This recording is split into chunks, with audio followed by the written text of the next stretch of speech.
And those, as it were, responsible for this revolution had the great insight that value is not a quality, a property of some good or service found in it, much as, let's say, the mass of this watch is a quality of the watch, or that the whiteness of this tip on the biro is a quality of that tip, or, let's say, the whiteness of the chalk. Value, these people said, isn't like that. Value is, in a sense, like beauty. It exists in the eye of the beholder. What do they mean? Well, just this.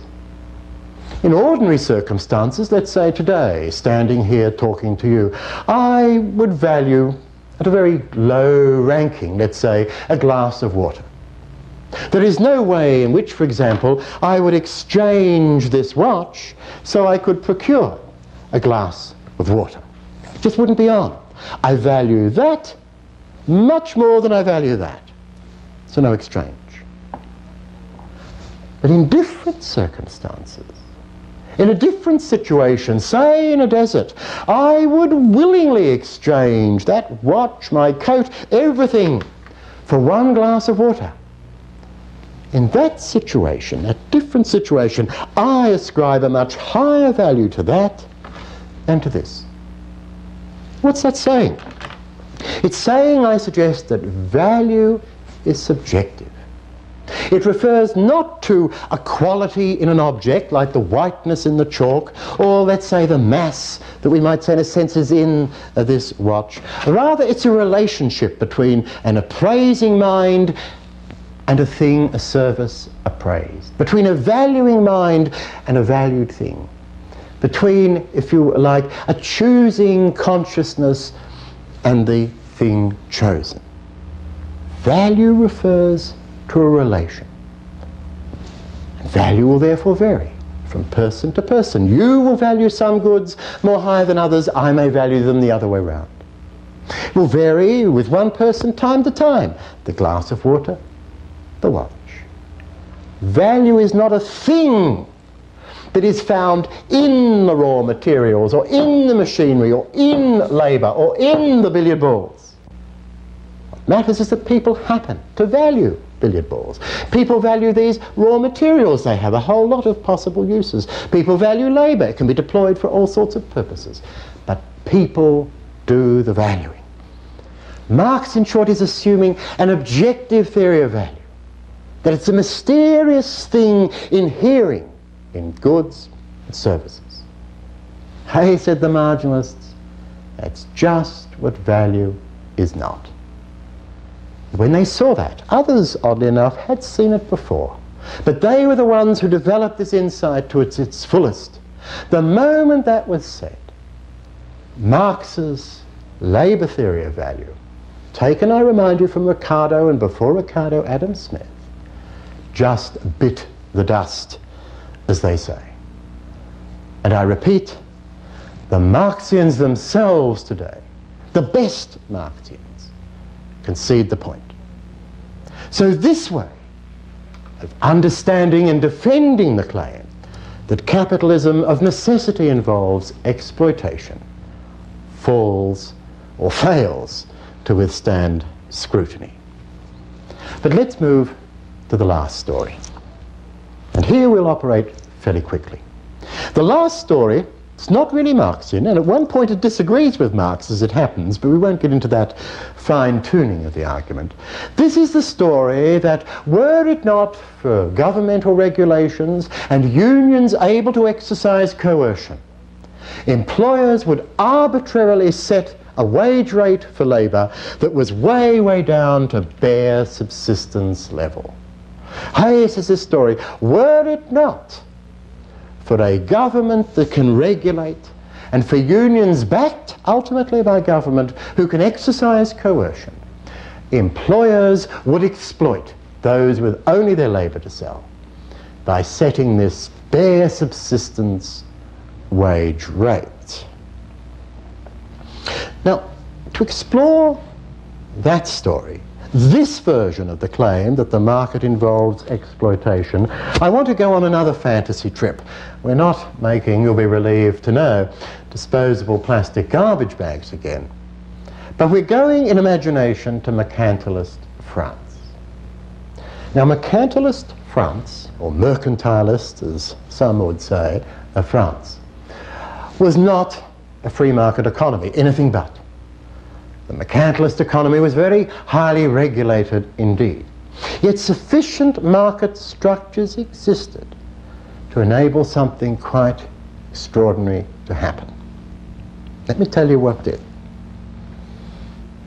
In mercantilist France, you, let us say all of us decide to be, are an employer. And there's one regulation, one government edict controlling that economy that we as employers love. That is a rule, a law specifying a maximum wage rate. Any employer paying more than this sum set is in for very big trouble indeed. And it's great, because you and I can pay this pittance but still appear to be kind. Hey, we'd say, I'd love to pay you more than this admittedly disappointing wage rate, but the damn government stops me. Ain't it terrible? We could sigh, look sorrowful, and in secret rub our hands. But a historical fact. And let's present this historical fact as sort of an Earl Stanley Gardner mystery. Let's call it the case of the inexplicably generous employers. For if we looked into, if we perused the records of the thousands of men and women charged in mercantilist France with economic crimes, and for so doing incurring the most draconian of penalties, we'd find something astonishing. We read one record. We notice some 70 people that were tried were hung. 40-odd broken on the wheel. Several hundreds sent off to the galleys, there to be chained to oars to row. And among the criminals, among those who had defied the regulations fettering, as we'd see it, the French economy, were quite a few employers who paid more than that maximum wage rate. Paid more. The question is, why were they so generous? Now, we could go off on a further fantasy trip and come up with possible answers. Hey, someone might say, maybe the Catholic bishops in France, aided and abetted by a precocious French council of churches, put together some pastoral letter on the morality of the economy in France. And all the employers felt repentant when they were told they were being mean, wicked, sinful. But in fact, of course, no such pastoral letter was written, and if it had been, I think few employers would have risked the penalty for paying people more than the law said they could pay. Well, someone might say maybe all these employers were sort of libertarians at heart. They got their jollies when at one glorious moment they said, ha ha ha, we've defied you, O government. And it made going off to the galleys worth it. Possible, but I think improbable. Or maybe, just maybe, the French employers found the thought of whips and chains, you know, highly exciting and attractive, rather than off-putting. But again, I'm inclined to doubt it. For there is, again, if we think about it, a very obvious reason as to why these employers were generous in this seemingly inexplicable way. Let's go back to your billiard ball factory. Let us say, and let's take a very, very simple case. You own the factory. If you hire one more worker at the maximum wage rate of $1 an hour, you, after covering all the rests of your costs, find that his output can be sold at a rate giving you a $9 profit. Okay? One more worker, you've got to pay him, that's the maximum wage rate, let's say $1 an hour. He produces additional goods and services. You can sell these at a rate bringing you, after paying that and other costs, $9 profit. You therefore have every reason to take on this one more employee. But the catch is, because all wage rates are below a figure that I'll refer to and explain in a moment, you have what in a free market type economy you must have. What? Full employment. So where are you to get your additional worker? You want him. Taking him on, remember, and paying him that $1 an hour, covering your other costs, you still make $9 profit. $9 more having him on than you'd get did you not have him on. How do you get him? You can't kidnap him. You can't drag him away from the business in which he's already employed and forcibly set him to work in your factory. There's only one way. You say, look, come work for me rather than Fred Nurk down the street. Come work for me. I'll pay you, of course, the maximum wage, $1, but I will slip you another $1 under the counter. In other words, I will pay $2 an hour. Hey, you're still going to make an $8 profit. You still stand to gain. And if the only way you can get this additional $8 into your pocket is to pay more than this rate, you'll risk it. But the catch is, all employers have woken up to the same fact. All of them are trying to lure workers to come. Remember, labour is scarce, so long as the wage rate isn't above that figure I'll refer to in a minute. Labour scarce, full employment in a sense is the norm. We forget that, but if you look at your history, it was and it is, unless something happens, something coercively is done to wage rates. But what inexorably happens is that all employers are trying to get additional labour, and just for ease of calculation, pretending that profit rates are the same in all industries. Inevitably, inexorably, the wage rate goes up, up, up, till it approximates to, but never quite equals, that plus the original. So long as all that isn't used up, the employer makes an additional profit.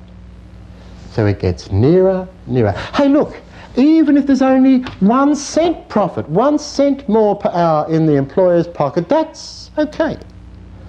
Hundreds of workers, that builds. So given a relatively free market, given open bidding for the scarce resource of labour, the return to labour, the wage rate for labour, inexorably goes up towards what is usually called the marginal productivity of labour. It approximates to, but never quite equals, what labour's able to produce in an hour. Incidentally, suppose you have a wage rate arbitrarily set by government somewhere above that, say a wage rate $10 per hour, minimum wage. You're not going to take on the employee. Taking on one more employee means reduced profitability, wasted resource. So long as the wage rate is somewhere below this figure, and so long as there's not coercion, it will remain just below it. You'll get your employment, but you have this drive pushing it up to the marginal productivity of labour. The example we've given, you'll get a wage rate, let's say, $8.99 at the margin per hour. Now there are, I know, other accounts as to how wages are formed. If you read Malthus, Ricardo, Marx, you'll hit what is called the subsistence theory of wages. If you read John Stuart Mill, you'll find what's called the wage fund theory. If you read some other thinkers, you'll find the bargaining power theory, a very popular theory today, but I think fallacious. However, I suggest to you that the only theory making theoretical sense, and the theory which, when we look after the event at actual wage rates that have applied at various points in history, the only theory making sense, the only theory that fits the facts, is the theory we've looked at, the marginal productivity theory. The wage rates of labour in a free economy is determined ultimately by the productivity of labour. As that the value of that productivity increases, the wage rate increases. And what enables the productivity of labour to increase? Answer: the machinery available for each working person, the capital per head, as it were. And from whence this capital? The answer is simple. From the much maligned capitalist, the person who, by deferring consumption in the present, makes possible the provision of machinery and money to pay workers today for goods that mightn't be sold till months past, if ever. It's the capitalist who builds up that capital stock and makes the output of each worker greater, hence, long-term, the wage rate itself greater. Far from being the villain, it seems to me the capitalist is the hero of the exercise. But, bottom line, to suggest that the employer arbitrarily sets the wage rate is as foolish as saying, as we did when we looked at the business about profit, that the producer can arbitrarily set a money price on anything.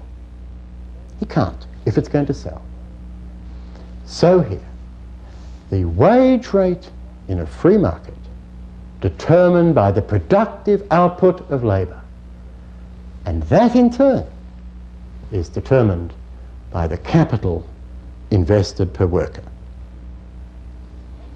But one final word.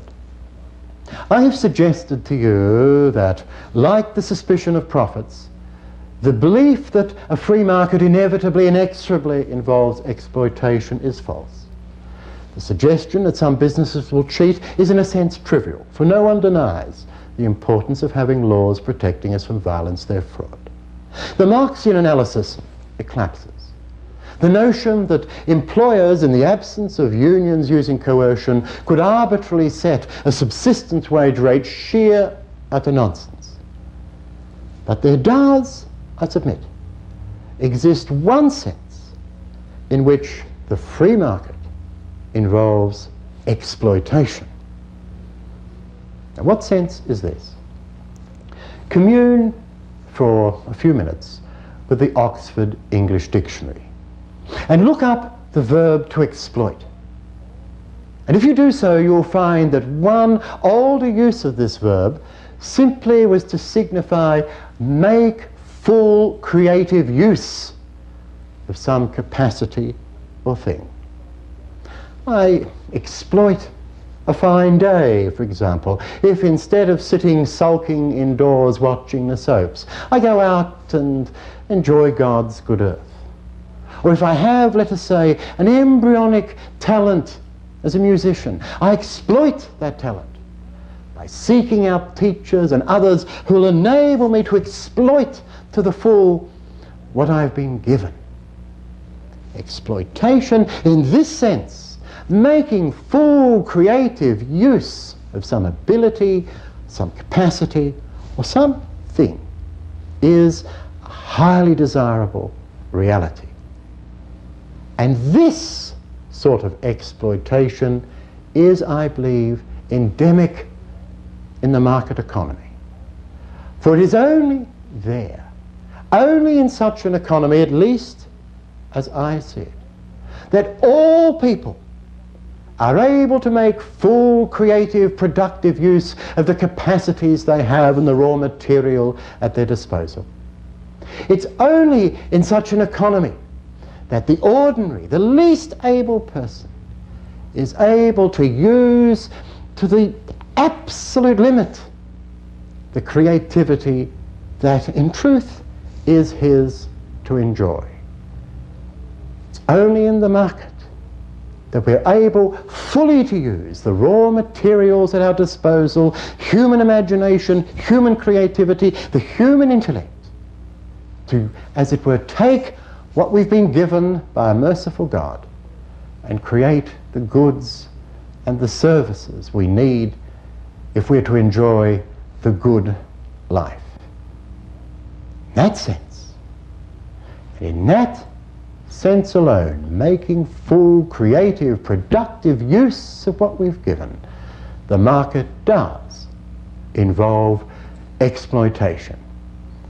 But that it does, I submit, should be cause for our offering our thanks to God for his mercies and compassion. Thank you.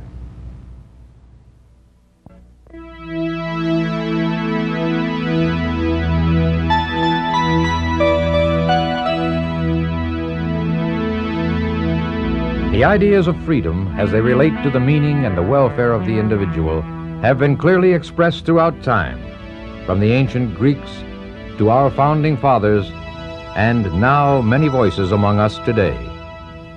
But not so long ago, in the years just after World War II, the voices expressing the freedom philosophy were few and isolated. It was a low point for the philosophy of limited government, free markets, and a private property order. The array of forces proposing various forms of socialism and the welfare state were being heard everywhere. The case for individual freedom was virtually unknown.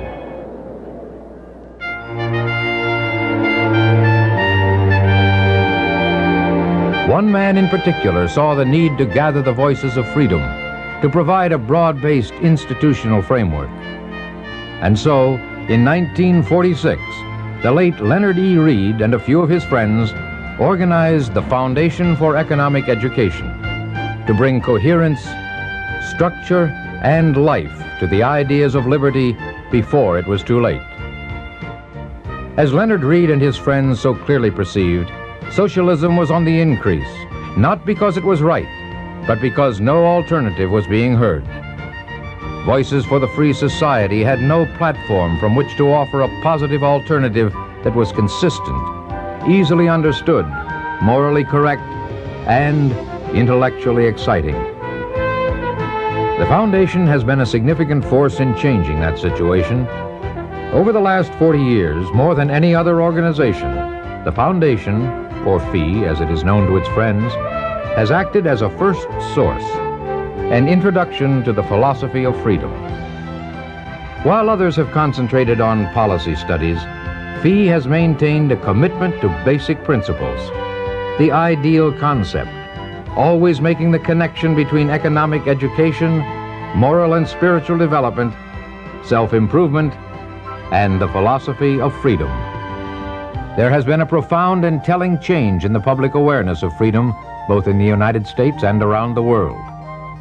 Now the ideas of individual freedom of choice, limited government, a free market economy, and private property rights are again claiming our attention. Much of this success can be attributed to FEE and to its effective efforts over the years in advancing the causes of liberty. FEE set in motion a chain of events and released a number of people. And that chain of events and those people have made a significant impact on what we understand about freedom today. But what actually is FEE? And how has it been so instrumental in giving new life to the freedom philosophy? First, FEE is an ever-expanding circle of students of liberty, people from every sphere of life who seek to understand and practice the principles of the free market, private property, and limited government. These people then take the opportunity to impart to others the excitement of what they have learned. I truly believe that without economic freedom, there can be no personal freedom. And I think, if anything, that education for me has come from FEE. Second, FEE is the oldest of the freedom institutions, and it continues to be a leading voice for liberty, having affected more people and influenced more institutions and organizations than any other freedom enterprise. Third, FEE is a committed Board of Trustees, featuring some of the most principled freedom devotees in America, people who study, practice, and are dedicated to the philosophy of freedom. And fourth, FEE is a highly dedicated professional staff who coordinate a broad range of integrated programs. Programs like publishing. Some people supporting the freedom philosophy will find themselves more attracted to one rather than the other, but show the range and really be pointing out that the foundation is equipping people who belong to any one of these. Sound ideas are the most effective counter to the seemingly compassionate arguments of socialism.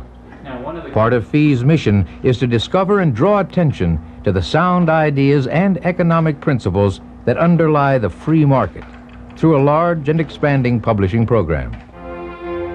Since January of 1956, the magazine The Freeman has been published by the Foundation on a monthly basis. This study journal has gone to thousands of individuals for the asking. The Freeman, originating under the supervision of Paul Perot, is the oldest of the journals written from a free market perspective. As a matter of fact, when virtually no one else was interested in advancing free market ideas, the Freeman was quietly presenting its case to students, teachers, clergymen, and business people.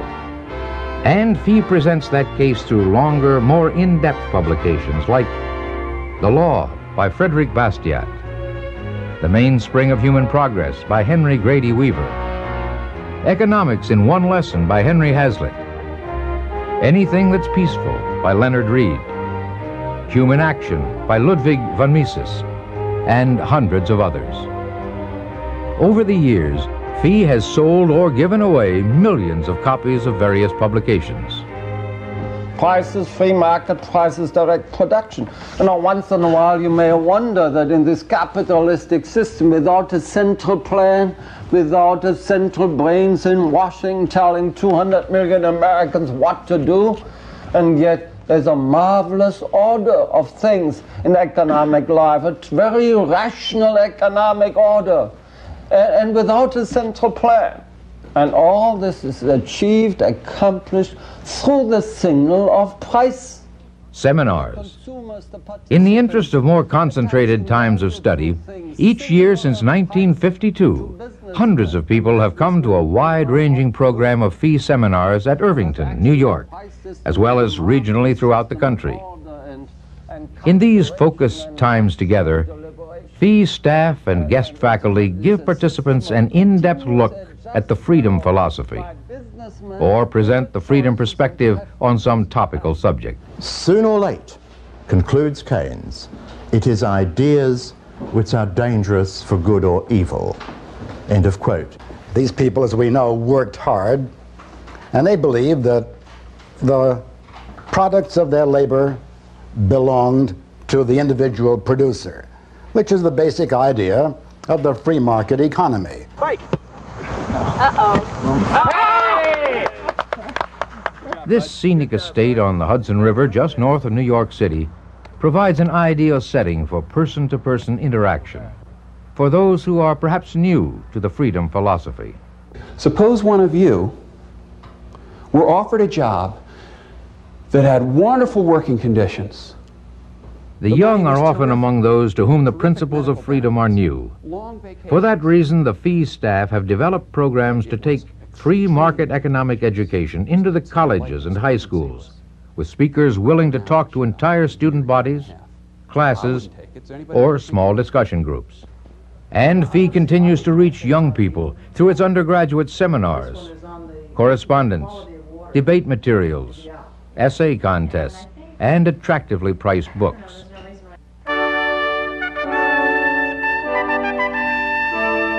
What makes FEE different from other organizations dedicated to promoting the free society? Not just the length of time that it has been active, not just the quantity and quality of its publications, not just the seminars and classes that it presents, but its insistence on fundamental self-education and application. Rather than directly confront the people who imply that a free society can't work, the FEE approach is to help individuals confront the ideas that are contrary to liberty by emphasizing the importance of basic philosophy and principled economic understanding. Only individual change can truly change society. Freedom is not licentiousness. Freedom is acting in a moral or a responsible sense. Because to the degree that free will is exerted without a sense of responsibility, then instead of expanding freedom, freedom is destroyed. The Foundation for Economic Education, through its many program activities, is dedicated to individual freedom of choice, private property, and the free market economy, which makes it possible. Thousands of people all over the country support our efforts. We sincerely hope that you will join forces with these many freedom devotees and let us send you a sampling of our materials. Simply write to us, and we'll send you our monthly journal, The Freeman, along with descriptive material about our activities.